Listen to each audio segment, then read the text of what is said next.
Well, hello everybody. Dave Hill here.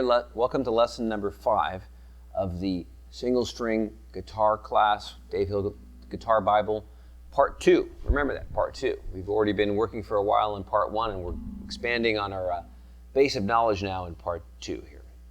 So, as you remember from the previous lesson, we've talked about developing motifs and developing and connecting our phrasing. So we're going to continue to do that today. And I'm going to show you some other things to think about. However, before we get going, I'd like to do some warm-up exercises. And this is kind of an idea that I've talked about already, but I think it's important to bring up again, and that's the idea of connecting scales.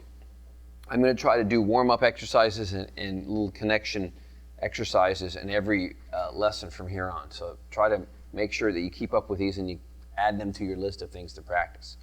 Okay, so let's just talk about what I've written on the board here behind. I want to show you, or by now you know, ooh, my guitar got knocked out of tune. Let me just fix that. Thought that didn't sound right. Okay, so by now you've been practicing all 5 positions of your major scales, right, based off the caged fingering system. Okay, so every one of these scale patterns is now available for you to use. And any of the major scales are right here. And they fit into nice little boxes up the neck, right? And that's all really good and everything, but when we're really truly improvising, what really you want to be able to do is connect freely from one pattern to the next without getting stuck in position boxes, because that sometimes can be a trap for people. They get comfortable, guitar players get comfortable playing in a couple of spots, and they don't play through the major scales. Okay, so what I want you to start doing is trying to practice connecting the major scales by working on a way of ascending and descending through all 5 shapes. Okay, so what we're going to do is we're going to come up with a way to do that, and I've written them on the board here. One way to do it. In fact, there's many ways you can do it, but I've written one way to connect the 5 positions of a G scale. Okay, rather than going maybe like this, right, which is kind of awkward to do, right? We're going to do that more gradually. Okay, so let's do it like this. Check it out. I'm going to play about 3 notes, kind of on an average per string. Not always, but kind of on an average before I ascend. Okay, so you can see when I've gone up 3 notes, I change to the next string, and I go 3 more notes, or actually 4, and I slide right there. Okay, but that's because I'm trying to ascend to a higher position. Okay, and I reach down to get the G here that I could have played right here, but I still want to grab it on this string, because I'm going to use 3 notes on this string plus the extra note here that's actually 4 then. Right? But it's okay, because it's very comfortable to do that. I'm on the 10th fret now with my 4th finger, but notice how I'm changing positions as I do this. Okay? And once again, with another slide, see how I'm moving up the neck? I'm as high as I would have been. I'm basically at the top of the scale in this pattern, but look at where I'm at. I'm all the way up on the 12th fret, which is enabling me to play higher up. In a more gradual kind of shifting pattern. So,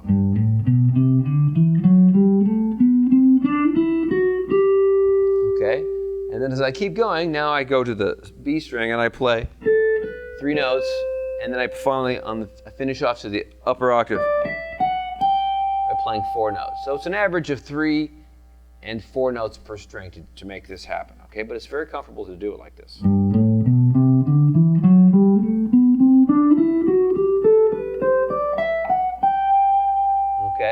Which is much more economical than going like this.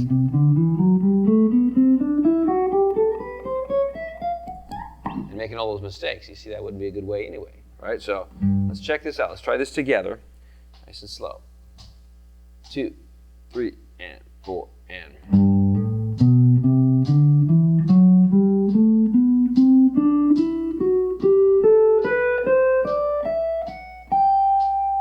Okay? And of course, everything about your picking should stay the same. It's alternate picking.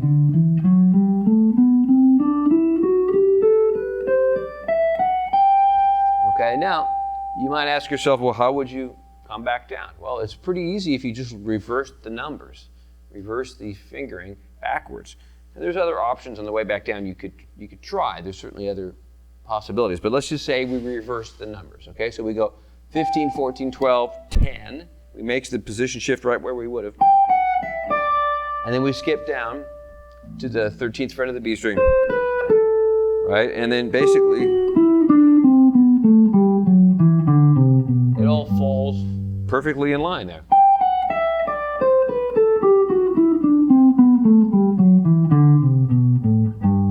Okay, am I doing that right? Let me double check that.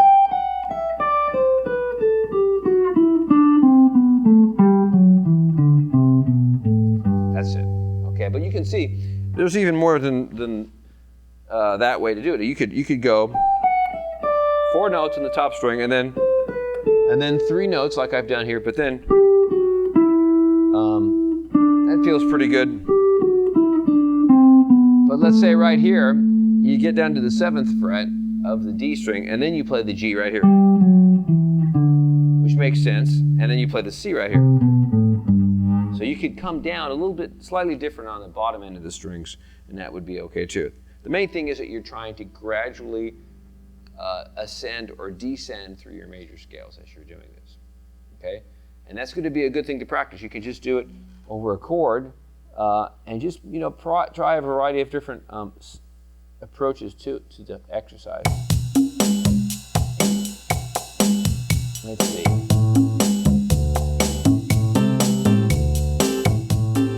Maybe like that. 1, 2, and 1, 2, 3, 4.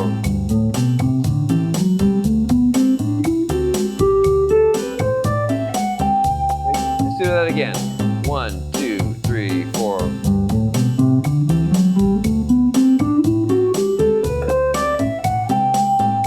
Time.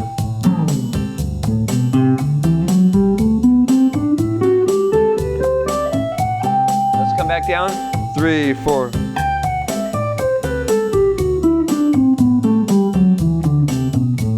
Let's go all the way up and come back down.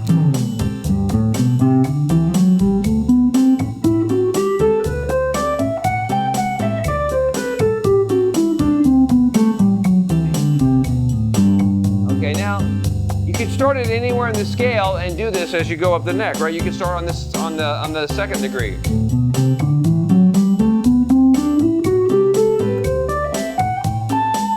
Right? And just go up a little higher. Start in the 3rd degree of the scale.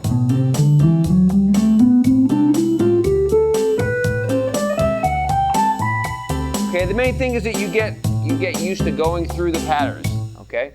So that's going to improve your ability to improvise as you don't get stuck in boxes as much that way. So I'm going to improvise a little bit now, moving through the patterns this way, just to give you a variety of different approaches to how I could play like that. I'm not going to play up and down scales exclusively, but I'm going to try to move through the patterns of what I'm trying to show. Okay, here we go.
So it's just kind of a way that I want you to start practicing to get out of the habit of always staying in a box and just seeing one shape and then staying in that shape for too long of a time, because sometimes that can put melodic limitations on how you're playing.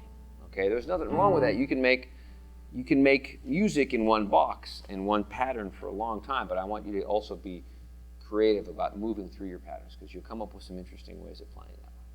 Okay, so that's our warm-up exercise today. Keep doing that. Now let's get into our second subject about motifs and developing. We'll be right back.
Okay, so I'm playing a blues right there, right? I'm playing 12-bar form, and I'm expressing a variety of different concepts over these chords, but mostly what I'm trying to show you there and what I'm trying to work from is phrases and motifs.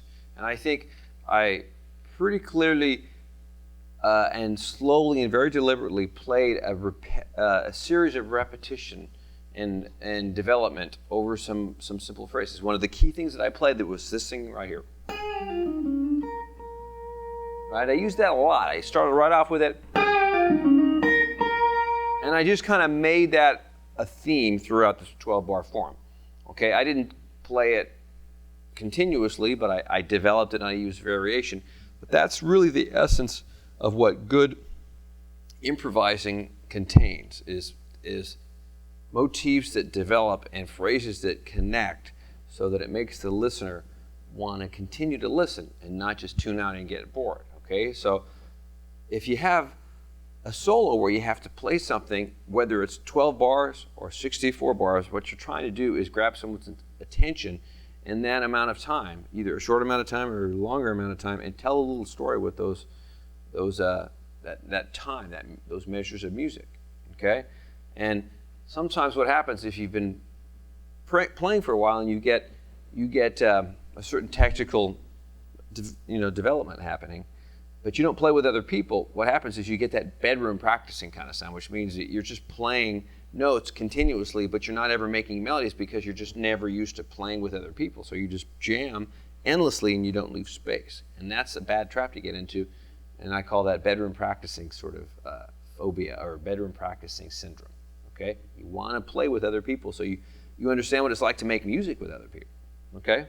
So it could be the easiest thing, but repeating it is really what makes it sound more important. Okay? So listen to it again. I'm going to play something that's simple, but I'm going to make it sound more important by repeating it. Okay? And I'm going to develop it a little bit so you can hear how it will fit over the chords, but I'll still try to make it sound important by repeating it. Okay? So let me think of something I think is going to work. Okay? Okay, here we go. Here we go. 3, 4.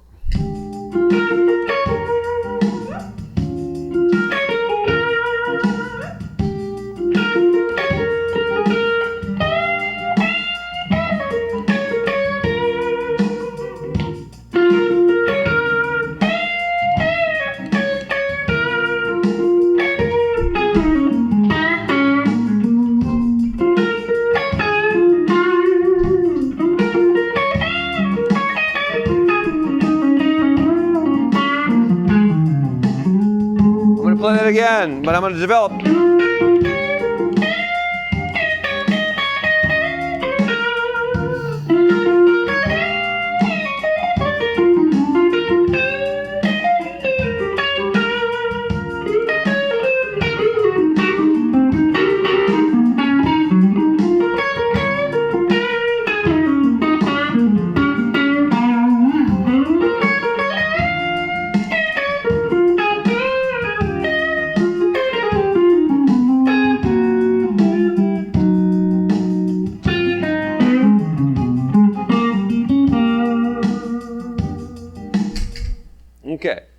So now, quite honestly, I didn't play the same thing over and over again because that would be repetitive to the point of being boring, okay?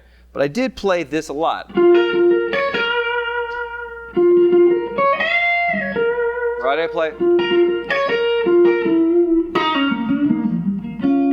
I went back to it a number of times in those 12 bars. Or actually, I played more than 12 bars, okay? So blues is really a good form of music to practice this kind of playing because it has a very long tradition of call and response kind of phrasing, okay? And that's what we're using. We're playing something, the first phrase, and then I'm responding back to it by playing something else, and then I play it again, and that's call and response phrasing, and that's very typical of a lot of the blues music that's been a long tradition in all kinds of music and rock and roll. So, but that doesn't mean it only applies in blues. Okay, so I'm going to take a progression now, and I'm going to incorporate those same kind of ideas over a completely different kind of feel in a progression. But we'll take a break here, and I'm going to put the progression on the board. Okay, so I'll be right back. Okay, here we're back with a little progression now that is melodic, and it's got some simple chords that sound really good together, but it's not a 12-bar form. It's a song. I guess in a way it's 12 bars, but it's not exactly a 12-bar blues. That's what I want to convey here. There's three sets of four bars, which makes for 12, but it's not at all a 12-bar blues, okay? So what I've done here is I've written a couple of simple motifs, okay? And these motifs will be the basis of how I'm going to develop phrasing over this simple progression. Okay, let's listen to the progression first for a minute and see if you don't get some ideas for your own melodies.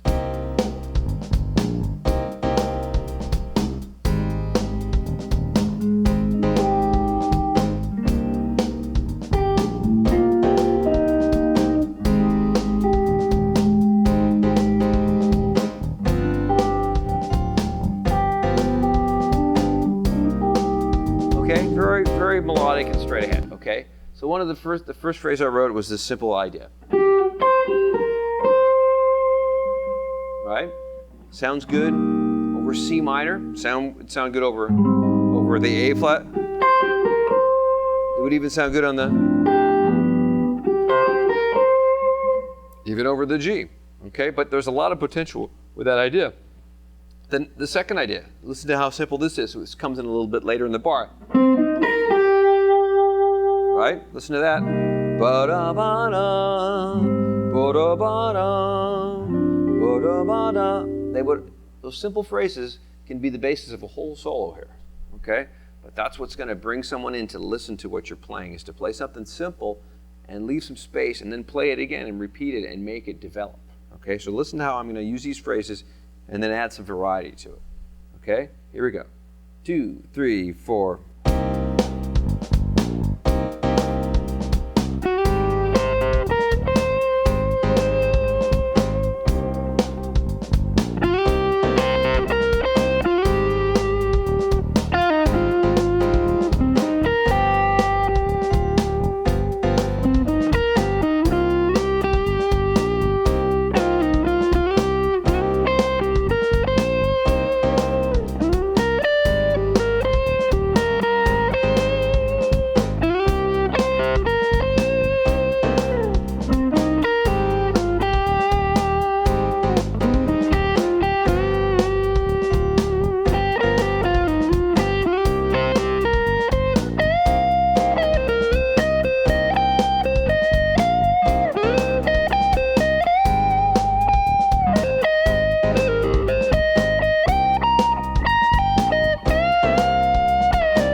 Now, I could have played a lot more. I could have taken off and played a lot more riffs and fast stuff. But I'm trying to show you, those two phrases with a little bit of space and a little variation can be the basis of a really soulful and very memorable solo. So that's what we're trying to show you here in today's lesson, is taking motifs and take a simple progression like this, and instead of playing everything you know in the first 24 bars, 36 bars, play something that has some space and develop it over 64 bars, and maybe make it, instead of every lick make it the 5 licks but make them sound really good over 64 bars. You might find that you can play something with a lot more of a memorable feel and hook to it. Okay, so that's Dave Hill. I'm Dave Hill, and I'm signing off for now, so I hope you had a good lesson. Remember the major scale connection game that we played in the exercise, and remember what we talked about in this lesson with motif development. I'll see you in the next one.